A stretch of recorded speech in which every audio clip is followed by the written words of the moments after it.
A Black executive perspective now presents Need to Know with the award-winning hyphenated Dr. Nsenga Burton. Dr. Burton, what do we need to know? Good afternoon and welcome to Need to Know with Dr. Nsenga Burton. I am she. I am happy to be talking to you today because, hey, I'm above ground. So any day above ground, as my grandfather used to say. He also said he was on borrowed time, on somebody else's time. And he lived into his 90s. But anytime that a day above ground is better than any other day that you could have. So I'm happy to be here. Celebrated Memorial Day. As you know, that was founded by African Americans, formerly enslaved African Americans, who wanted to honor Union soldiers who had been left in an unmarked grave. And that kind of started this whole thing. It was known as Decoration Day. So wanted to give you just a little bit of history as we were all, not all of us, but many of us were celebrating on Monday and celebrating those who have passed away in battle and in honor of our country. So it's always interesting to me to kind of look at the juxtaposition between that and what is actually happening now.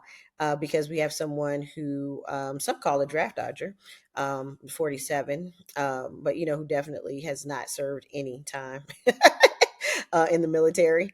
Somehow evaded that, although he could have served many times in the military, even when he was drafted allegedly.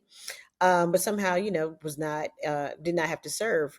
But when we think about what's happening in our world today, especially as it relates to veterans and the many veterans that have been displaced, they have been put out of their jobs. And I find it also fascinating that so many veterans supported this president because he is not someone who has military service, and he has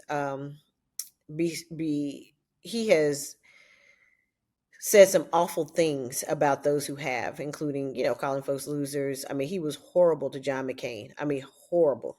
I mean, horrible to John McCain when he was running for office, and to other veterans of note.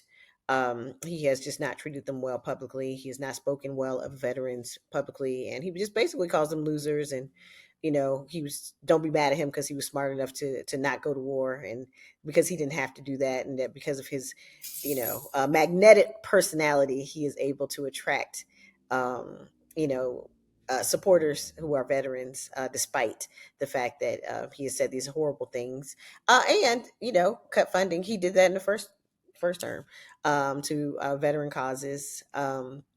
Veterans make up a large portion of the unhoused community, which people don't like to admit, but it is true, because we are not good to our veterans. I can say that because I come from a family of veterans. And once you're out, you're pretty much on your own, and then it's up to you to go get what you have been offered, or what you have earned. I would say you have earned. It's also always is often a complicated process to get those things, whether it's the GI Bill, whether it's help with your housing, all of the things. And so as we think about these holidays that are coming up, we think about Memorial Day, we think about Independence Day. For some of us, it's Juneteenth. And I just want to also say real quick, I know Tony's like, wrap it up, land the plane. But I do want to say this, that Juneteenth was not something that was celebrated by all African Americans throughout the country. Not all of us are from Texas, Louisiana, and, neighboring states. And so we did not have the Juneteenth experience, if you will. And I only really learned about Juneteenth when one of my line sisters, who's from Texas, was celebrating when we were in college. And I was like, well, what's Juneteenth? So even making that a national holiday, as if it was going to appease all African Americans, many of whom, and I would say the majority of whom did not celebrate Juneteenth.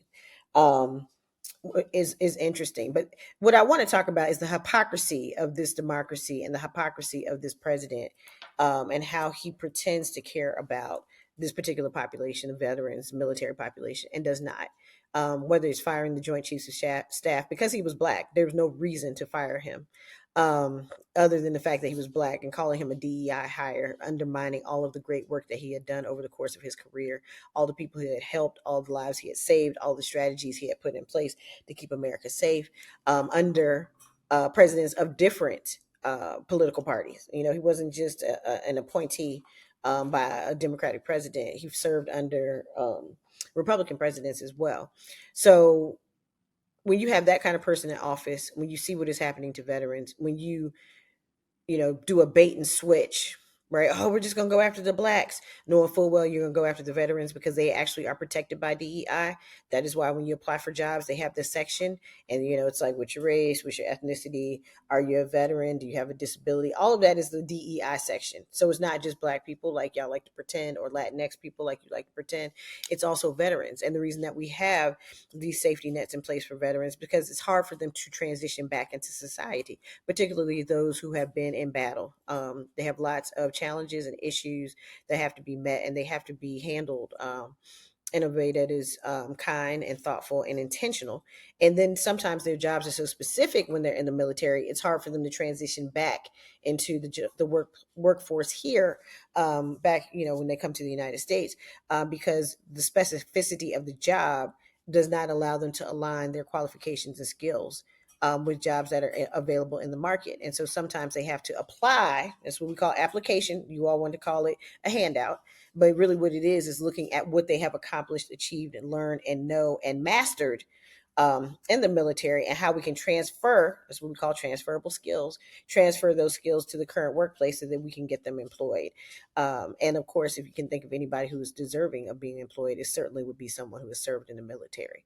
So, and that's worldwide, many countries require you to serve in the military in order to maintain your citizenship.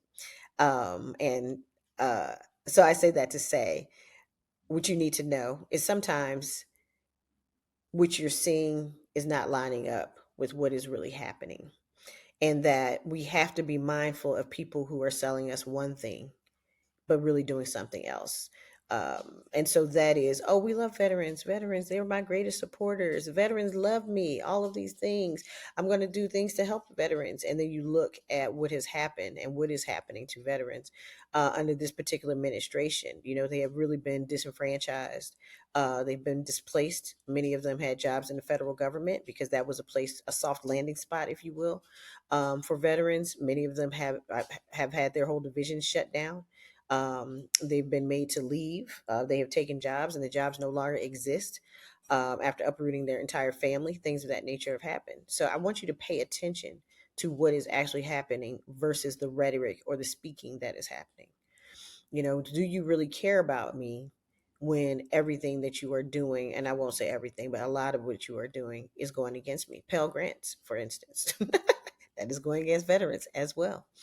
Elimination of the education department, that is going against veterans as well, because a lot of students and what we call non-traditional students are actually veterans. These are people who go to and serve, and then they come back and go to college, and they are in need of help and assistance and all of the things.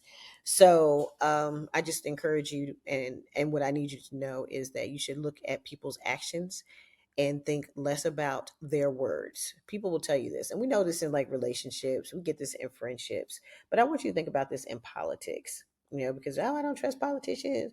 I don't trust politicians. But then you want to put everything behind this one particular politician over one thing. You could be a racist, right? You could be a sexist.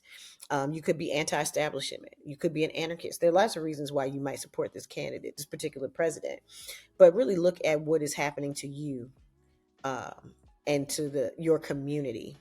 And I would say communities, because we're always connected to other communities, right? And see if that aligns with what this person is saying to you during these important dates in our history and in our present, and also during their time in office. All right, so tune in next week for another Need to Know with Dr. Nsenga Burton, and definitely check out the award-winning Black Executive Perspective podcast with Tony and Chris. They are amazing hosts. They have wonderful conversations, and they talk to really interesting people. Have a wonderful day, and I will see you soon. A Black Executive Perspective.